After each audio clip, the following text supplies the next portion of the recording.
nakakatawa nga may nabasa ko sa Twitter. Bakit? Ang liit-liit naman kasi no-offer, 40K versus 600K. Oh. Siyempre sa 40K kami, ang tipid-tipid nyo. Oh. Sasagutin ko sana, hindi ko na sinindi. Sabi ko, maliit yun para sa'yo kasi wala ka namang inaambag dun sa binibigay namin. Yeah. Ka lang. Diba? Para sa inyo, natalak lang natalak, maliit yun, yung 40K. Pero sa amin na naghihingalong programa at kumpanya, malaki po sa amin. Yes, totoo po yun. Sa aming klaseng programa na hindi na namin malaman kung saan kami kukuha ng sponsor, malaki po sa amin yun. Kaya kung naliliitan kayo sa 40K na offer, pasensya na po. Yun kayo. lang po. Yes. Tsaka malaki yun Yun para yung sa mga nakayanan nakakatanggap. Magkano lang kinikita no? Naglalako ng isda. Correct. At saka wala ka namang pinagawa sa 40K. Correct. Pero di ba Pinapili mo nagsimula lang. tayo sa 10K? Oo. Yes. Di ba okay lang naman dati yung 10K? Yes. Naging 20K. Yes. Okay lang naman dati yung 20K.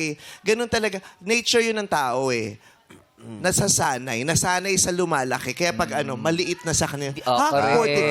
Di ba, bigyan mo ngayon ng 40K, nagre-reklamo. Maliit na yan para sa kanila. Oo. No? Yung nagbigay sa inyo ng kusa, 40K, nagre-reklamo. Mas Correct. magreklamo kayo sa nagnakaw sa inyo ng bilyon-bilyon. Tama.